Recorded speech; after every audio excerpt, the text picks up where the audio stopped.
Hey everyone, welcome back to the channel. You won't believe what went down in my neighborhood last month. Trust me, by the time you reach the end of this story, you'll never look at an HOA the same way again. So before we dive into it, hit that like button, subscribe if you haven't already, and drop a comment below. Tell me what you would have done if your neighbor kept stealing your packages. Now, let's get into it. The sound of a faint buzzing cuts through the quiet morning air as I crouch in front of my porch camera, rewinding the footage for the third time this week. The video plays back in jerky, silent clips.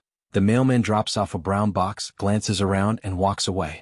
A few minutes later, there she is, the same prim figure in her pastel cardigan, clipboard under one arm, sunglasses hiding her eyes. She strolls up my driveway like she owns it, glances left and right, then casually snatches the box. Kerren Whitmore, my next-door neighbor, president of our homeowners association. I pause the video. My reflection stares back from the dark screen, tired, irritated, helpless. That's the word. Helpless. Because when your HOA president decides to target you, even justice has to fill out a form first. It started small. A missing Amazon order, a misdelivered box of screws, maybe a porch pirate in the area. I didn't think much of it until it happened 5 times in 2 weeks. Each time I filed a report, checked the footage, found nothing. But that morning when the sun hit the camera just right, I saw her face clear as day. Kerren Whitmore, self-appointed queen of Willow Creek Estates. 55 years old, perfectly pressed beige suits, and a smile sharp enough to cut glass. She'd introduced herself the day I moved in, warning me about maintaining neighborhood standards. Apparently, my grass length, recycling habits, and even mailbox color fell under her scrutiny. I thought she was eccentric. Now I knew she was something else entirely, entitled. I walked over that afternoon, camera footage ready on my phone. She was in her driveway watering her already immaculate flowers, wearing that smug little grin that somehow always felt rehearsed. "Afternoon, Ethan," she said, not even looking up. "Your bins were out 12 minutes past collection. That's another warning." "Actually," I said, forcing calm, "I wanted to talk about my missing packages." She looked up, then one eyebrow raised. "Oh, porch thieves again?" "Not exactly." I checked the footage this time. I showed her the video. Her expression didn't even flicker. She watched herself pick up my package, tuck it under her arm, and walk off.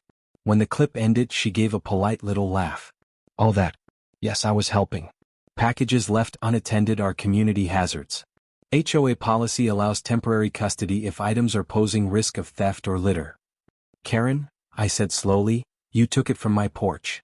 "I secured it," she corrected, watering the same spot again. "You're welcome. Can I have it back then?" She capped the hose, smiled sweetly, and said, "Next time try being more responsible with your deliveries. I'll hold on to it until the next board meeting." Then she turned and walked inside, humming to herself like she hadn't just admitted to theft. That was the thing about Kerren, she didn't argue, she declared. You couldn't reason with her because, in her world, reasoning was something only other people had to do. I sent an official complaint to the HOA board that evening, attaching the footage. The response came within a day. The board finds no violation. Issue resolved. I later found out why. Kerren was the board. The treasurer had resigned, the secretary was her cousin, and every vote went her way. She ruled our neighborhood like a queen with a rubber stamp parliament. By the end of that week, she'd added a fine to my mailbox for overgrown lawn edges. My grass was shorter than hers. Then another notice appeared: unsightly yard clutter, garden tools visible. I didn't even own garden tools. She was baiting me, testing how much control she could flex before I broke. Each morning became a small ritual of frustration. I'd step out, glance at my porch, check for packages, then sigh at the empty spot. One morning I caught her standing at the corner, clipboard in hand, staring at my house. When our eyes met, she smiled, that tight, condescending smile, the one that said, "You can't touch me." My friend Jake from work called it obsession. "Man, just let it go," he said over coffee. "She's the HOA dragon. You can't slay that." I stared at my phone screen, replaying the video again. "Maybe not," I said. "But dragons burn themselves if you know where to point the fire." That evening, as the sun dipped behind the rows of uniform roofs, I sat on my porch listening to the faint hum of bees drifting from my neighbor's flowers. The irony didn't escape me. Her perfectly pruned roses, her obsession with order, her hatred of anything messy or unpredictable. Bees were nature's chaos agents. And for the first time, an idea buzzed in the back of my mind. The next morning, another package went missing. I saw her taking it live real time from my window. No shame, no hesitation. She looked right at my camera and waved. I didn't confront her this time. I just smiled back at the lens. Something inside me shifted then. The anger wasn't hot anymore. It was calm, steady, like the low hum of wings before a swarm. She wanted to play dirty. Fine. I'd play smarter. That night, I sat down at my computer and typed, "How to order live bees online."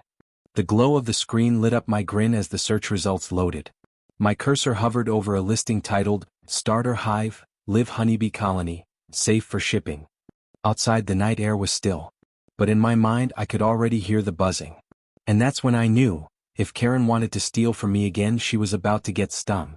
The faint hum of bees echoed from her yard as I closed my laptop, the sound almost whispering a promise of justice. I leaned back in my chair, imagining her face when she opened her next confiscated package. "Let's see you find me for this, Kerren," I murmured. The porch light flickered once as if agreeing with me. Fade out. To be continued. The next morning broke with the chirp of birds and the quiet precision of a plan set in motion. My porch gleamed under the sunlight, freshly swept, camera lenses cleaned, and one carefully wrapped brown box sitting dead center on the welcome mat. Its label read in neat black letters, "Fragile, do not shake." Inside there was nothing but crumpled paper and a single old phone set to record from within.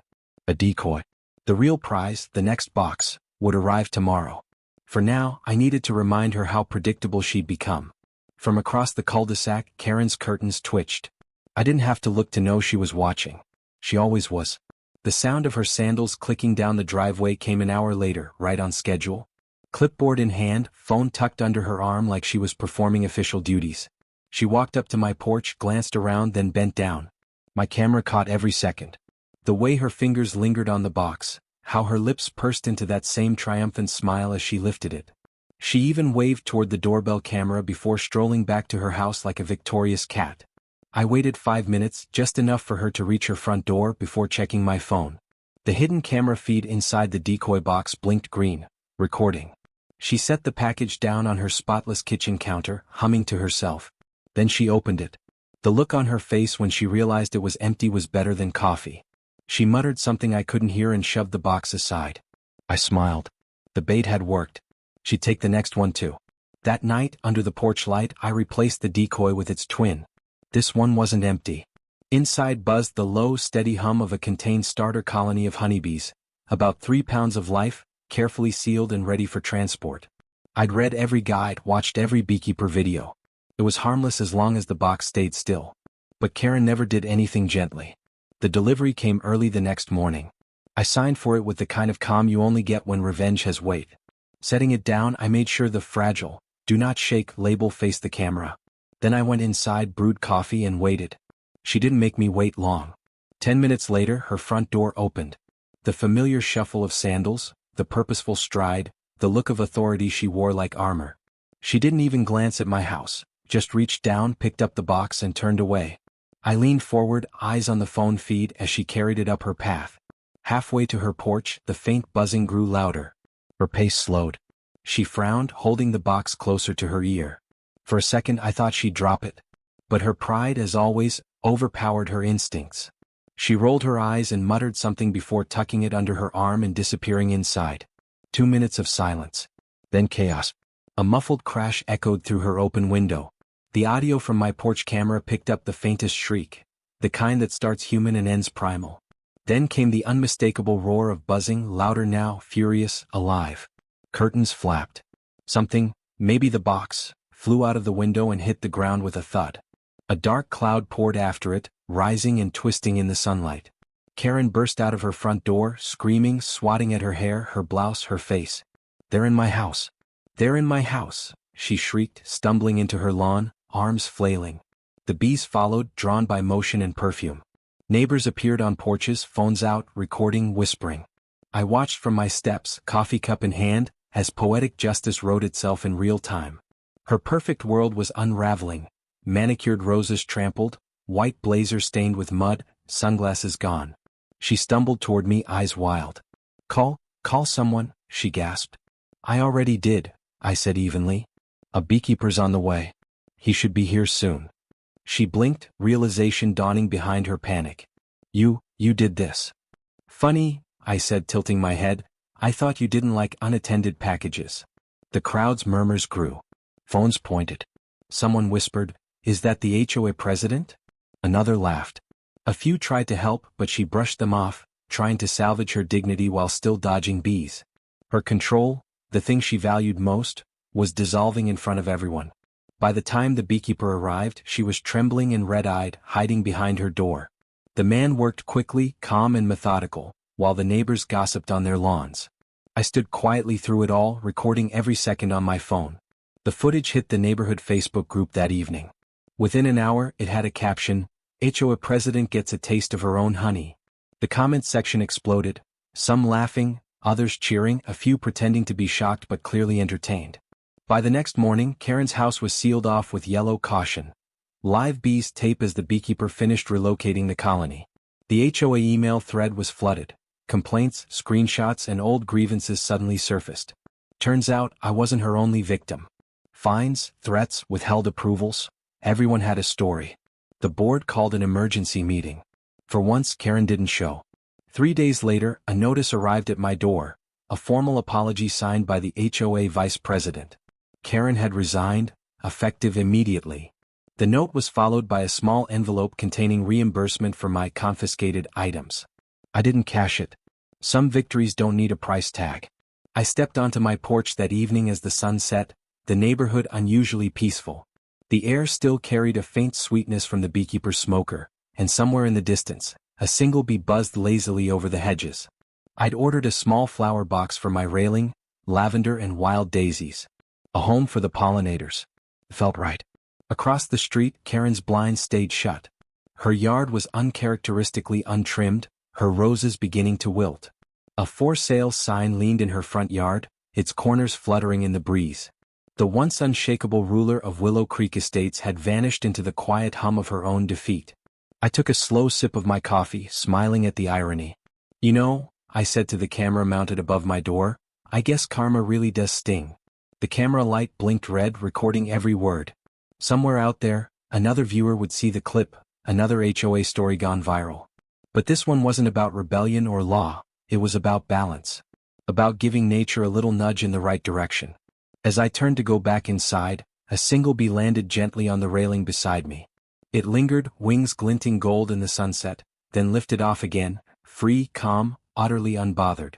And just like that, the neighborhood was quiet again. Justice delivered. Buzz by buzz.